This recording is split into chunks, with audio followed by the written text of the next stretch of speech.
ಬಸವರಾಜ, ಹೆಂಡತಿಯ ವ್ಯಾಮೋಹಕ್ಕೆ ಒಳಗಾಗಿ ನಿನ್ನ ಅಣ್ಣ ಹಾಗೂ ನಿನ್ನ ಅತಿಗೆ ಗರ್ಭಿಣಿಯಾದ ಅತಿಗೆನ ಮನೆಯನ್ನು ಹೊರಹಾಕಲು ಸಿದ್ಧರಾಗಿ ನಿಂತಿದ್ದೀರೋ? ಇಲ್ಲ, ನಿಮ್ಮಂತ ಮನೆ ಮೂರ್ಖರನ್ನ ಮನೆಯಲ್ಲಿ ಇಟ್ಕೊಂಡು ನನ್ನ ಸಂಸಾರನ ನಾನೇ ಹಾಳು ಮಾಡಿಕೊಳ್ತೇನೆ. ನಾನು ಮನೆ ಮೂರ್ಖನೇನೋ? ಅಲ್ಲ, ಮತ್ತಿನ್ನೇನು? ಏನೋ ಈ ಮನೆ ಹಿರಿಯರಂತ ಈ ಮನೆ ವ್ಯವಹಾರನೆಲ್ಲ ನಿಮ್ ಕೈಗೆ ಕೊಟ್ರೆ ನನ್ನ ಹೆಂಡತಿಗೆ ಬಾಯಿಗೆ ಬಂದಾಗ ಮಾತಾಡ್ತಾ ಇದ್ದೀರಾ.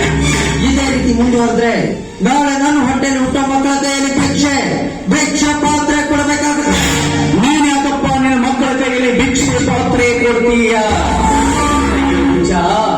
ಆಸ್ತಿಯ ಆಸೆ ನಮಗೆ ಎಳ್ಳಷ್ಟು ಇಲ್ಲ. ಆ ಆಸೆ ನಮಗಿದ್ರೆ ಈ ಸಕಲ ಆಸ್ತಿಗಳ ನಿನ್ನ ಹೆಸರಲ್ಲಿ ಬರೆದುಕೊಳ್ತಾನೂ ಇರಲಿಲ್ಲ. ಗದುಗಿನ ಗಾನಯೋಗಿ ಪಂಡಿತ ಪುಟ್ಟರಾಜ ಕವಿ ಗವಾಯಿಗಳು ಆಶೀರ್ವಾದವಾಗಿದ್ದರೆ ಸಾಕು, ಕುಬೇರನಿಂದ ಮಿಗಿಲಾದ ಈಗಿನ ಆಸ್ತಿ ಈಗ ನಾಳೆ ಗಳಿಸಬಲ್ಲೆನೆಂಬ ಛಲ ನನ್ನಲ್ಲಿದೆಯಪ್ಪ, ನನ್ನಲ್ಲಿದೆ. ಗಣೇಶ ಅಂತ ಹೋಗೋಣ. ನಮ್ಮ ದೇಶದಲ್ಲಿ ಗುಡಿ ಗುಂಡಾರಗಳಿಗೆ ಏನೂ ಕೊರತೆ ಇಲ್ಲ. ಯಾವಾದ್ರೂ ಬಾಡಿಗೆ ಮನೆ ನೋಡೋಣ. ಬಾಡಿಗೆ ಮನೆ ಸಿಗದಿದ್ರೆ ದೇವಸ್ಥಾನಗಳಿಗೆ ಏನು ಕೊರತೆ ಇಲ್ಲ.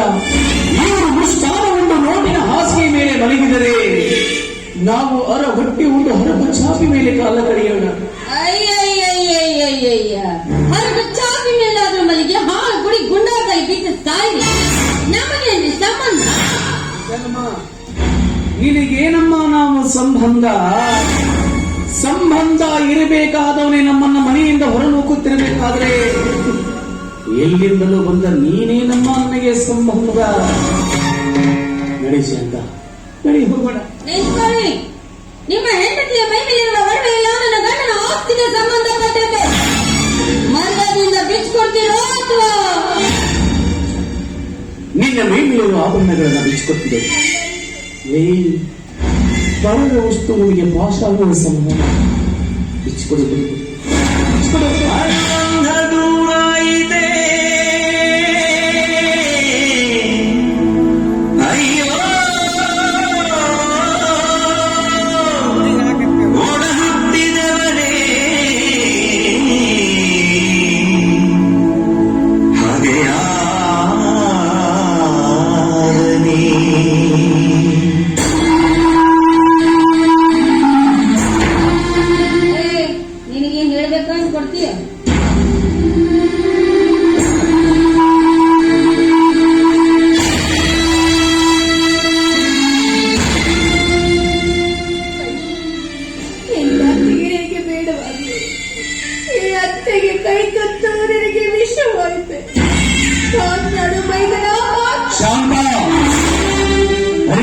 ಅಣ್ಣ ತಮ್ಮಂದಿರ ಸಂಬಂಧ ಉಳಿದು ಕ್ಷೀರ ಸಾಗರ ಮುಗಿಯಿತು ಈ ಮನೆಯ ಪುಣ್ಯ.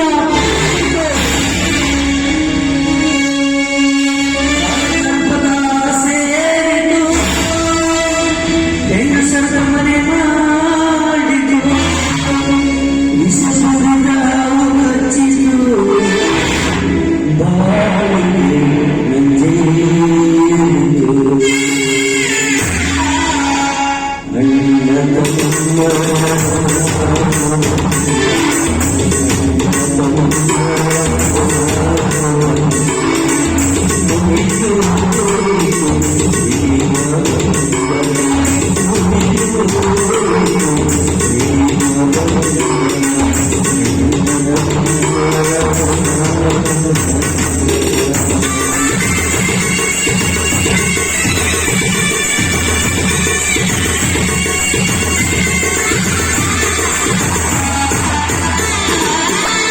ಕಾಲ